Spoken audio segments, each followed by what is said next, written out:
میں جب یہاں مسجد میں آیا تو میں نے کہا بھائی جمعے کی جو تقریر ہوگی نا وہ ہماری اس مائک پہ اسپیکر پہ نہیں ہوگی، باہر کا اسپیکر آف ہوگا۔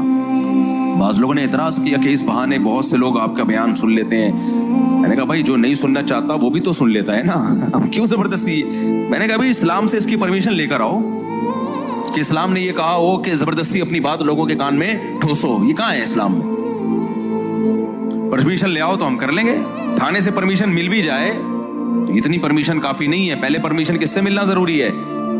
اللہ سے۔ اچھا یہاں مذہبی لوگ ایک گڑبڑ یہ کرتے ہیں کہ جب آپ خود شریعت کے خلاف کام کر رہے ہو تو آپ پھر اس پہ مذہب کا لیبل لگاتے ہو کہ تمہیں حق سننے سے تکلیف ہوتی ہے، اذان کی آوازیں مائک پہ ہونی چاہیے، اسپیکر پہ ہونی چاہیے، لیکن اتنی تیز آواز کر دینا مائک کی کہ آپ کی مسجد کے قریب دوسری مسجد ہے، آپ کی اذان کی آواز آپ کے محلے کو بھی کراس کر کے دور دور تک جا رہی ہے۔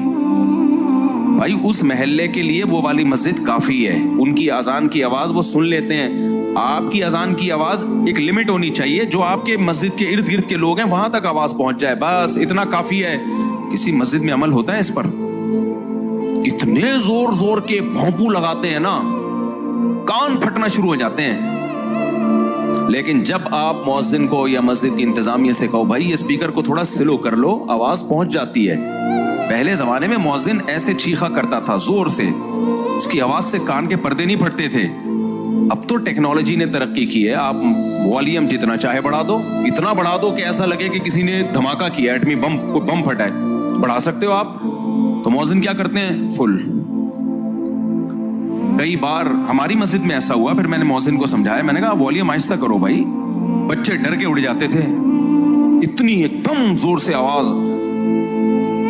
تو کیوں بھائی اتنی پاورفل آواز کیوں رکھی ہے؟ اب مذہبی لوگ اس میں گڑبڑ کیا کرتے ہیں، جب ان کو کہا جائے، محلے پڑوس والے آ کے بولیں تھوڑا سا والیوم کیا کریں، سلو کریں، کیونکہ دوسرا محلہ جہاں سے شروع ہو رہا ہے تو ان کو ان کی مسجد کی آواز پہنچ جاتی ہے، آپ اپنے محلے تک رکھیں۔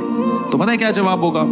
لو اذان کی آواز سے تمہیں تکلیف ہو رہی ہے، اللہ کا نام سننے میں تمہیں تکلیف ہو رہی ہے، تم تو اسلام سے ہی خارج ہو، میں تو اور بڑھاؤں گا تاکہ تم جیسے شیطانوں کو تکلیف ہو۔ اور پھر حدیثیں بھی سناتے ہیں کہ شیطان جو ہے اذان کی آواز سن کے بھاگتا ہے نفرت سے، تو شیطان ہے، اذان کی آواز سن کے بھاگ رہا ہے۔ اب یہ آپ قرآن و سنت کا ناجائز فائدہ اٹھا رہے ہو، یہ آپ کیا کر رہے ہو؟ قرآن و سنت کا غلط فائدہ۔ اسی طرح مؤذن بہت لمبی لمبی اذانیں بھی دیتے ہیں، یہ بھی غلط ہے۔